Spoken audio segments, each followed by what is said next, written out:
By the end of this video, you will learn all the design calculations of a hydraulic cylinder, which are hydraulic cylinder bore diameter calculation, piston rod diameter calculation, daylight and stroke length estimation, cylinder wall thickness calculation, the piston rod ISO thread size, the number and sizing calculation of screws for cylinder end cap, and the types of hydraulic cylinder designs and its selection.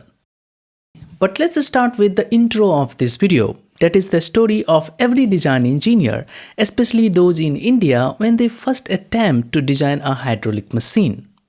So when I started designing, I found designing a pneumatic system was much easier. The designing process was straightforward. Calculate the required bore diameter of cylinder for a given load, assuming a working pressure of 5 bar, which is standard for automation industry. Then pick a standard pneumatic cylinder from an OEM catalog like SMC, Festo, CKD, and there are tons of OEM for pneumatic system. And then download the CAD model from their website and integrate it into the machine design, and done. But when it came to designing a hydraulic cylinder, a hydraulic system, things got complicated. The first challenge was what pressure, working pressure, should I use to size the bore diameter? Because I had seen the hydraulic systems working at 60 bar, 200 bar, or even at 300 bar. Unlike pneumatic system, there was no such defined standard working pressure for hydraulic cylinders. Then later I understood the hydraulic system pressure depends on the type and the size of the pump, hydraulic pump. The gear pump, most common and least expensive, work up to 100-150 bar.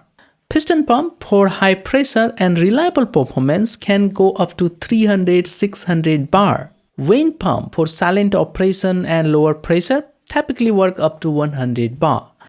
So with this information, I was able to sizing the bore diameter properly for a given load.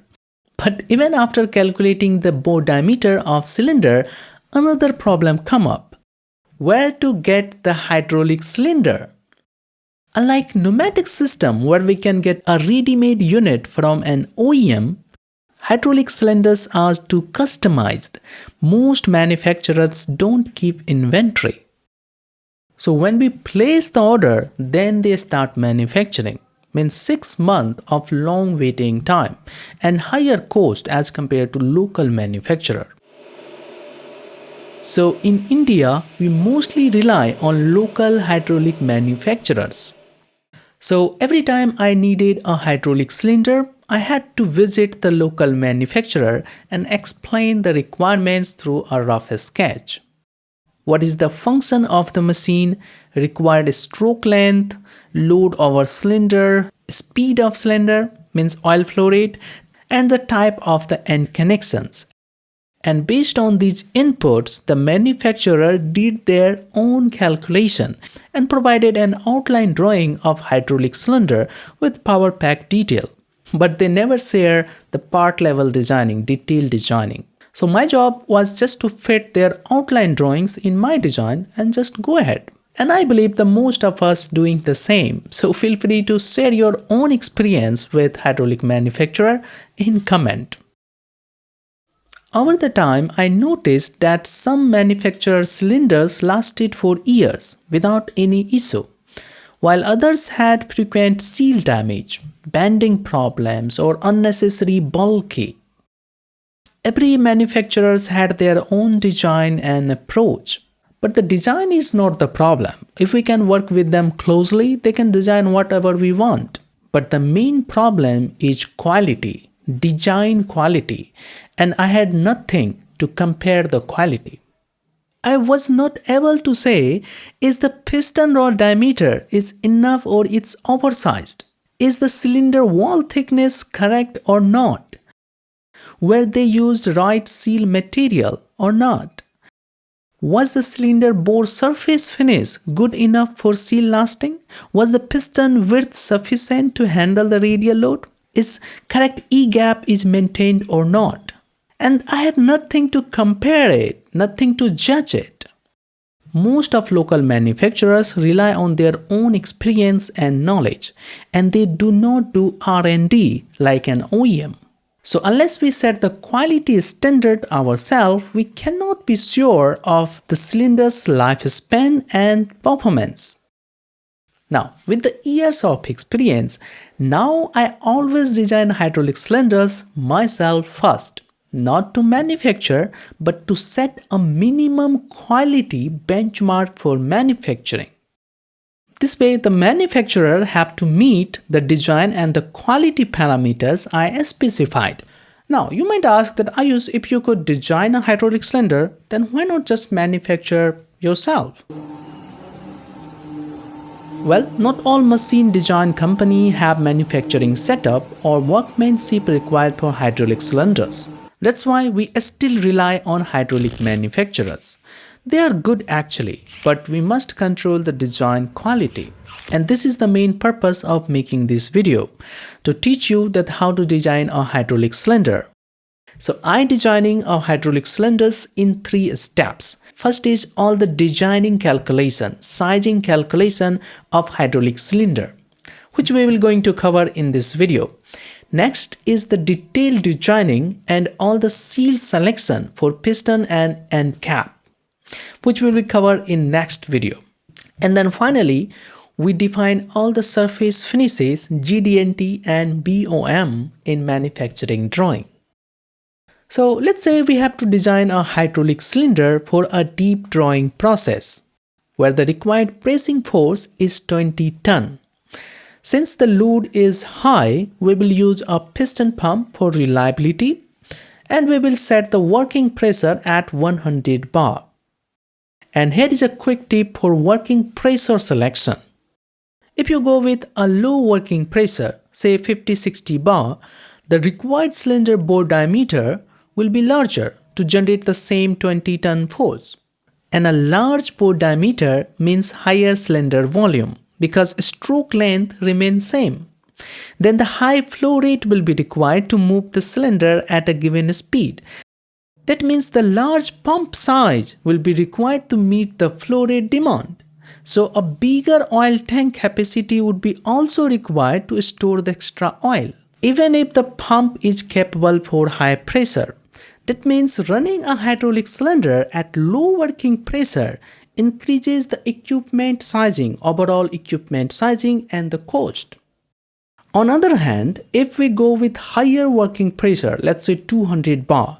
Yes, because piston pump can handle up to 300-400 bar, axial piston pump. So the cylinder bore, volume, flow rate, pump size, tank size will be smaller.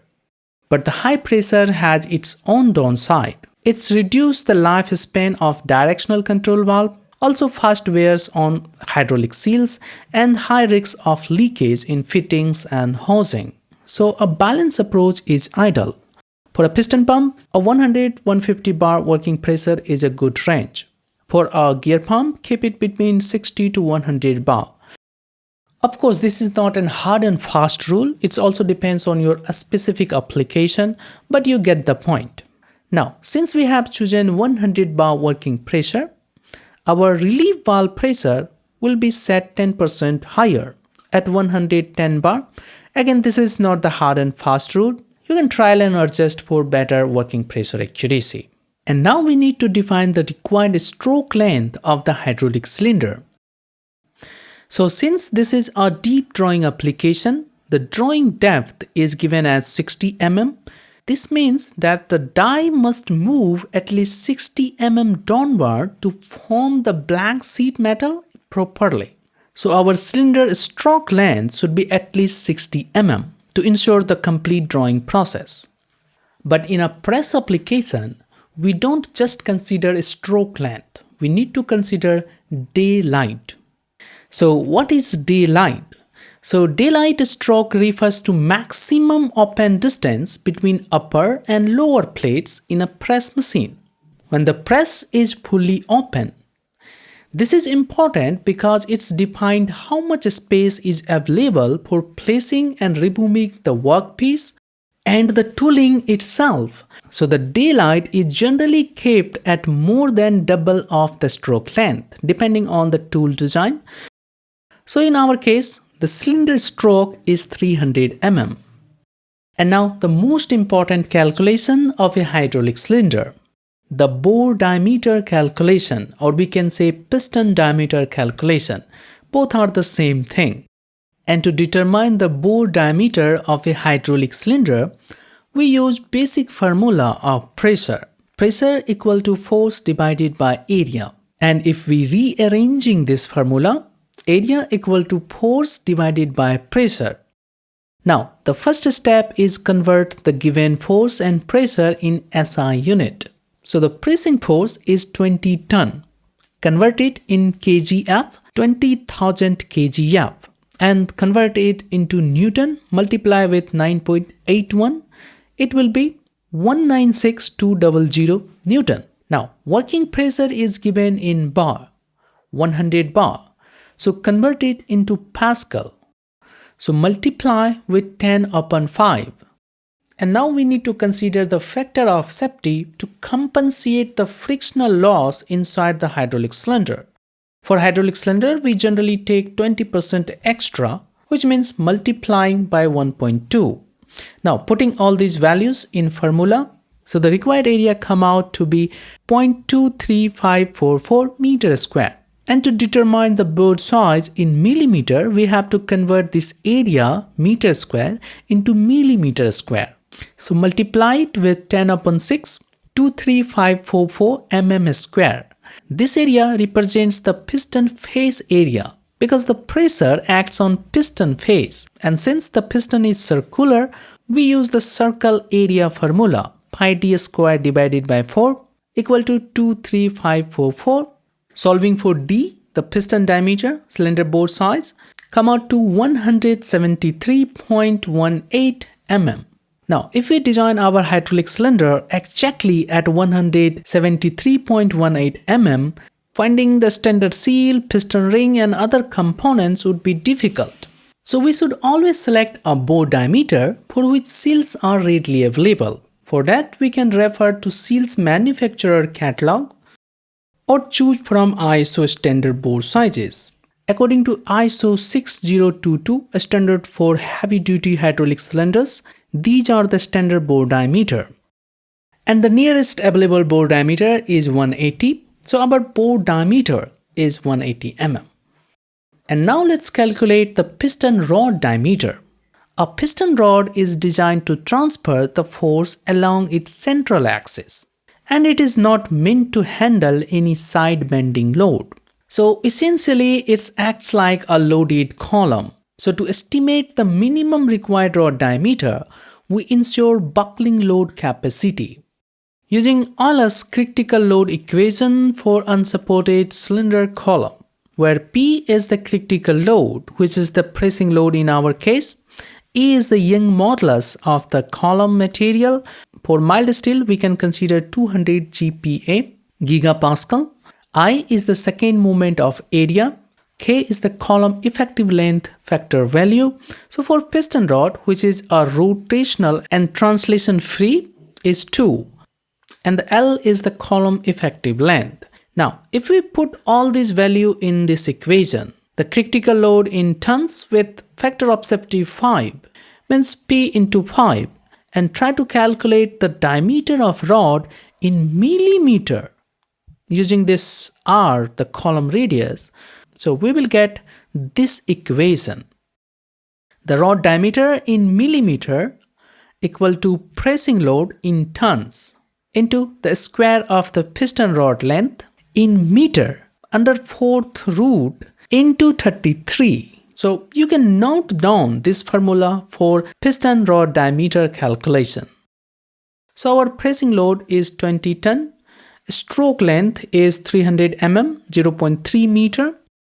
So the rod diameter will be 38.214 mm. Now, this value seems quite small compared to piston diameter, but that is because the stroke length is only 300 mm. If the stroke length were longer, the required piston rod diameter would also increase. Now, Since 33.28 mm is not a standard size, so we have to select a rod diameter based on available rod seal. Or we can select an ISO standard piston rod diameter, and these are ISO standard piston rod diameter. And here I would like to select 80 mm diameter. I know this is much larger than required, but this will give a symmetrical look to the cylinder. So now we have the piston diameter 180 mm and the piston rod diameter 80 mm. And now let's also select the rod thread size. And these are the ISO standard thread for piston rod. And here let's select M64 into 3 for 80 mm rod diameter. Now the next important calculation is cylinder wall thickness. For that we will use Lim's equation. This equation is based on maximum stress theory of failure and is applicable to both open and closed cylinders, especially when designing for a brittle material, where T is the wall thickness in millimeter, D is the bore diameter in millimeter, S is the yield strength of cylinder material in MPa, P is the pressure under cylinder in MPa, which we will consider relief valve pressure in case of hydraulic cylinder. But if you want to design a hydraulic cylinder on a pump pressure, maximum pump pressure, you are free to do that too. But here we will design on relief pressure, which is 110 bar, 11 megapascal, right? Now the yield strength. So let's consider mild steel for cylinder material, which has yield strength of 300 megapascal approximately. And here we have to apply a factor of safety of 3 over the yield strength, meaning the allowable stress becomes 100 megapascal for this calculation. So put the values in equation and the calculated wall thickness would be 10.5 mm. Now, since we already have a factor of safety of 3 over yield strength, we could round down this to 10 mm. We could also increase slightly. So here I'm selecting 12 mm as a final wall thickness. So now we have all the sizing parameters required to design a hydraulic cylinder. And there are multiple ways to designing a hydraulic cylinders, depending on factors like is for manufacturing, is for maintenance, or your specific requirement. So the first is tie rod design. This is the most popular and completely welding free design. The barrel and the both end caps are separate parts held together with long threaded tie rods. Advantage is easy to assemble, disassemble and cost effective. Best for shorter stroke length, but proper tie rod tightening is crucial, as loose bolts can be dangerous and the tie rod diameter must be sized correctly, which we will learn later in this video. Next is threaded design. This design is similar to tie rod type, all the separate parts, no welding, but instead of tie rod, both ends are threaded onto the cylinder barrel. Advantage is more compact and stronger as compared to tie rod cylinders. And the challenge requires high accuracy in manufacturing, especially for large size threading. Best for heavy load applications like earth moving equipments, cranes and hydraulic lifters. Third is bolted design. In this design, the flange are welded onto the cylinder tube and then bolted the end covers. The advantage is a balance between strength and the maintenance ease, and best for the industrial applications where welding and machining are feasible. Fourth but not least is one-piece welded cylinder, similar to a shock absorber design. This design has an end cover and cylinder tube permanently welded together. The advantage is economical and simple, but the limitation is non-repairable once it's welded. Better for low pressure application and agriculture machine. And this is the worst design. Hydraulic cylinders are not only limited to these designs. There are also customized solutions such as telescopic cylinder designed for a specific application. So your choice of design should be based on ease of manufacturing, assembly and maintenance. Now, if you choose a tie rod or bolted design, we must have to sizing the tie rod diameter and the size and the number of set screws for the end cap. And the process of sizing a bolt or calculating the number of screws is same for all the application. First step is select the bolt grade. In matrix grades, these are the common used bolt grades. For hydraulic cylinders, we typically use the grade 12.9, which have minimum tensile strength 1220 megapascal and shear yield strength is 1100 megapascal. Since the force in hydraulic cylinder apply tensile to the bolts, we consider tensile strength 1220 megapascal.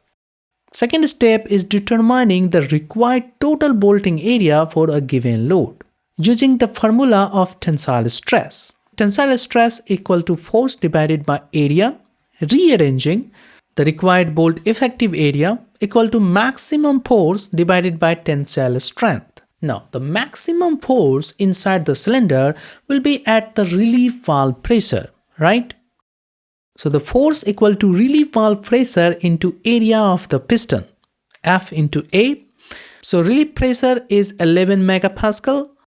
And the bore diameter is 180 mm. So the area of the piston at 180 mm diameter will be 25446.9 mm square. So the maximum force would be 279,915.9 Newton, approximate 28 ton. So put the values and consider a factor of safety of 5. So the total required effective bolting area 1147.19 mm square. So first let's consider tie rod design hydraulic cylinder. So here usually there will be 4 tie rod. So the area per tie rod would be total effective area divided by 4, 286.6 meters square. So using a circular area formula, solve for the D, so it will be approximate 19 mm. Now this 19 mm should be the root diameter of the threaded tie rod, excluding the thread width. So a suitable choice would be M22 into 2.5 thread size with a rod diameter 24 or 25 mm. And now for bolted type hydraulic cylinder. So for that, first we need to assume a bolt size. So let's assume M16 into 2. So the bolt root diameter would be approximate 16 minus pitch size to 14 mm. So the effective area of the one M16 bolt would be, put the values in area of circle, 153.94 mm square. And the numbers of bolt will be total effective area divided by one bolt area, 7.4, rounding up to 8. So we will use 8 bolts, 8 number of M16 into 2 bolts over the end caps. Now we have to also determine the head and flange thickness. So as per the thumb rule, the head thickness should be 2 times of the bolt size. The head thickness should be 32 mm. So this was all about the sizing calculation of a hydraulic cylinder. And you can take time to ask any questions or your feedback on this video. And in next video, we will try to design a hydraulic cylinders using these parameters. Plus, we will select all the different types of hydraulic seals for hydraulic cylinder to make this cylinder work. So next video should be on your screen or you can check the video description. And thank you so much for watching this video.